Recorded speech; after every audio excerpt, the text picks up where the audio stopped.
अस्सलामु अलैकुम वरहमतुल्लाहि वबरकातुहू। आज की इस वीडियोस के ज़रिए से हम आपको ये बतलाना चाहते हैं कि इस्लाम में शराब किस तरह हराम हुई।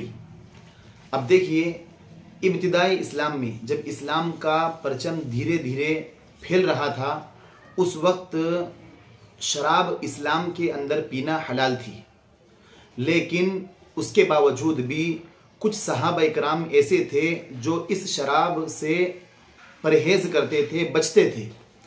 जैसा कि हज़रत उमर रज़ी अल्लाह तआला अन्हु के बारे में लिखा हुआ है कि वो अल्लाह के नबी सल्लल्लाहु अलैहि वसल्लम से बार बार जाकर सवाल करते थे और कहते थे कि अल्लाह के नबी सल्लल्लाहु अलैहि वसल्लम, ये शराब बुरी चीज़ है, इसमें नुकसान बहुत ज़्यादा है।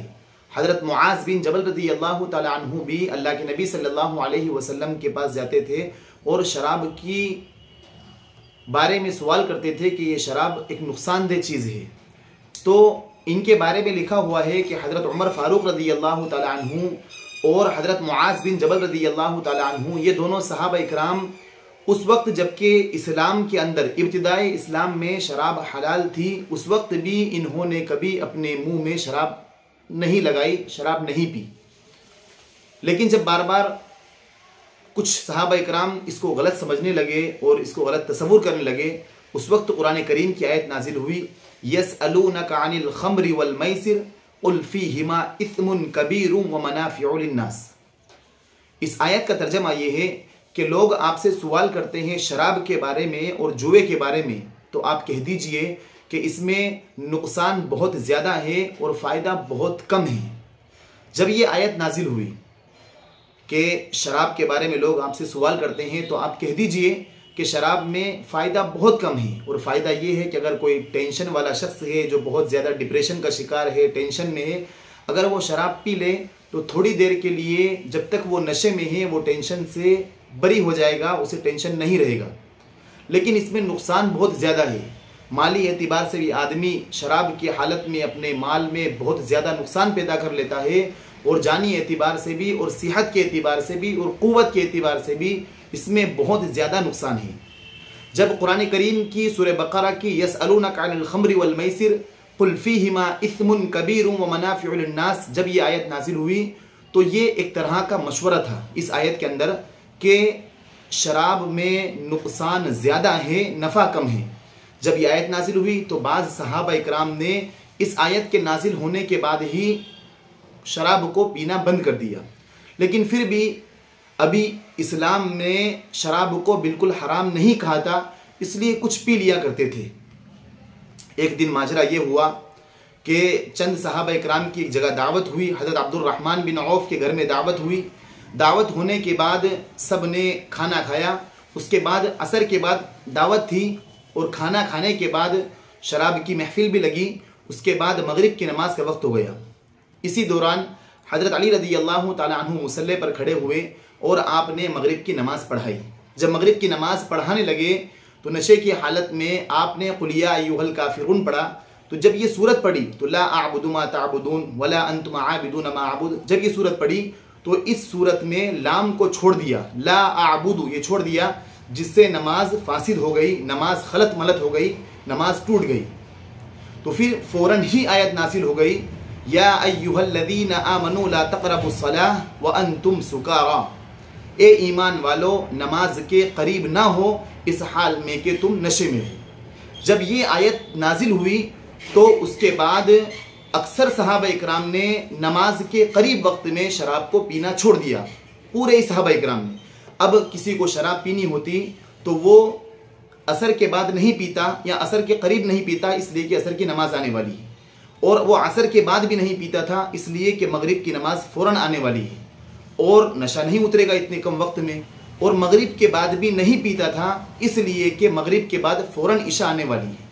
अब अगर किसी सहाबी को शराब पीनी होती या इस्लाम में किसी शख्स को शराब पीनी होती तो वो या तो इशा के बाद पी लेता था और उसके बाद फ़ौरन सो जाता था, या फिर सुबह फजर के बाद फ़ौरन पी लेता था ताकि ज़ोहर तक नशा उतर जाता था।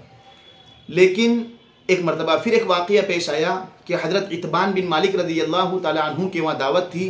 हज़रत साद बिन वक़्क़ास और कई सहाबा इकराम जमा हुए।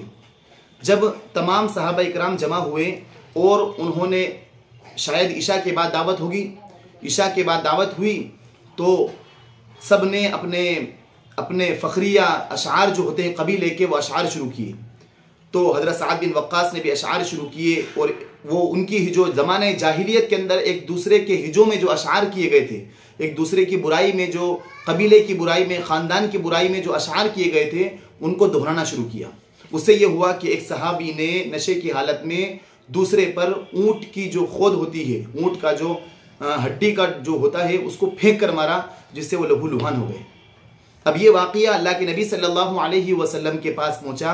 अल्लाह के नबी सल्लल्लाहु अलैहि वसल्लम पर फ़ौरन वही नाज़िल हो चुकी और फरमा दिया, या अय्युहल्लज़ीना आमनू इन्नमल खम्रु वल मैसिरु वल अंसाबु वल अज़लाम रिजसुम मिन अमलि शैतान, के ईमान वालो, शराब बेशक ये शैतान के कामों में से है, फजतनिबूहु, तुम इसको छोड़ दो, मुकम्मल तौर पर छोड़ दो, लअल्लकुम तुफ्लिहून, ताकि तुम कामयाब हो जाओ। जब ये आयत नाजिल हुई, इस आयत के नाजिल होने के बाद शराब बिल्कुल इस्लाम में हराम हो चुकी थी। फिर तमाम सहाबा इकराम ने मटके के मटके ढोल दिए, यहाँ तक कि जितनी शराबें थी तमाम शराबों को ढोल दिया। और इस आयत के नाजिल होने के बाद शराब कुल्ली तौर पर हराम हो चुकी थी। तमाम ने शराब से तौबा कर ली और इस्लाम ने भी इसकी बिल्कुल गुंजाइश न रखी। तो मालूम ये हुआ कि देखिए, कोई भी बुराई अगर हमारे समाज में किसी बुराई ने जन्म ले लिया है या कोई बुराई हमारे दरमियान बहुत ज़्यादा चल रही है, तो वो भी फ़ौरन ख़त्म नहीं होगी। ये वाक़या हमारे सामने है कि शराब फ़ौरन हराम नहीं हुई, बल्कि 3 स्टेप में हराम हुई। पहले शराब के पहली आयत के ज़रिए से शराब के नुकसानात बयान किए गए। पहली आयत जो सूरह बकरा के अंदर है, जो बाद सहाबी अल्लाह के नबी के पास सल्लल्लाहु अलैहि वसल्लम के पास जाकर पूछते थे, तो अल्लाह के नबी सल्लल्लाहु अलैहि वसल्लम फरमाते थे, आयत नाजिल के ज़रिए से, आयत नाजिल हुई, उसमें बताया गया, यसअलूनका अनिल खम्रि वल मैसिर कुल फीहिमा इस्मुन कबीरुन व मनाफिउ लिन्नास, कि ये आप इसमें नुकसान बहुत ज़्यादा है शराब में। ये मशवरा था कि छोड़ दिया जाए। फिर दूसरी मरतबा, जबकि तमाम लोगों के, अरब के तमाम लोगों के दिल में शराब रच बस गई थी, जिसकी मोहब्बत बहुत ज़्यादा थी, जो उनकी गुट्टी गुट्टी में पड़ी हुई थी, उसको छुड़वाना था। तो दूसरी फिर स्टेप आई, या अय्युहल्लज़ीना आमनू ला तक़रबुस्सलाह व अंतुम सुकारा, कि जब तुम नमाज के करीब हो तो नशे की हालत में ना होना चाहिए। जब नमाज पढ़ें तो आप नशे की हालत में ना हो। फिर तीसरी मरतबा जब लड़ाई झगड़े होने लगे तो कुरान करीम की आयत नाज़िल हुई, या अय्युहल्लज़ीना आमनू इन्नमल खम्रु, बेशक ए ईमान वालो, बेशक शराब, वल मैसिरु वल अंसाब वल अज़लाम रिजसुम मिन अमलि शैतान, कि ये शैतान के कामों में से है, फजतनिबूहु, तुम इसे छोड़ दो ताकि तुम क्या कामयाब हो जाओ। इस आयत के नाजिल होने के बाद बिल्कुल तौर पर हराम हो चुकी शराब। तो मालूम ये हुआ, हम बतलाना ये चाह रहे थे आपसे कि कोई भी समाज के अंदर जो बुराई जन्म ले लिया, जिस बुराई ने, वो फ़ौरन ख़त्म नहीं होती है, बल्कि उसे काफ़ी वक्त लगता है। इसलिए अगर हमारे समाज के अंदर, हमारे मुआशरे में कोई इस्लाम के ख़िलाफ़, अल्लाह के नबी सल्लल्लाहु अलैहि वसल्लम की सुन्नत के ख़िलाफ़ अगर कोई अमल चल रहा है, जैसे हमारे यहाँ पर अभी मुआशरे में एक जहेज़ ने बहुत ज़्यादा जन्म लिया है। आप देखिए, हर घर में जहेज़ दिया जाता है, जहेज़ मांगा जाता है, जहेज़ लिया जाता है। तो इस पर हमें तकरीर करना चाहिए, उम्मत को समझाना चाहिए, उम्मत को बतलाना चाहिए।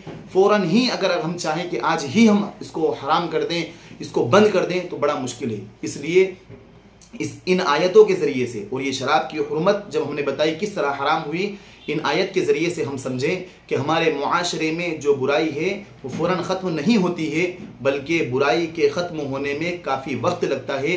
तब जाकर इंसान राह रास्त पर आता है, तब जाकर इंसान सिराते मुस्तकीम पर आता है। और ये जो हमने आपको शराब की हुर्मत के 3 स्टेप जो बताए हैं, जो स्टेप बाय स्टेप हमने बताए हैं कि शराब पहले किस तरह, अल्लाह के पहली आयत में क्या कहा गया, दूसरी आयत में क्या कहा गया शराब के बारे में, तीसरी आयत में क्या कहा गया, ये तीनों स्टेप में जाकर तब जाके शराब हराम हुई। तो ये जो हमने आपको पूरा तफसील से बताया है, पूरे वाक़या बताया है, ये हमने मारिफुल कुरान जिल्द नंबर 1 सफ़ा नंबर 522 में से लिया है।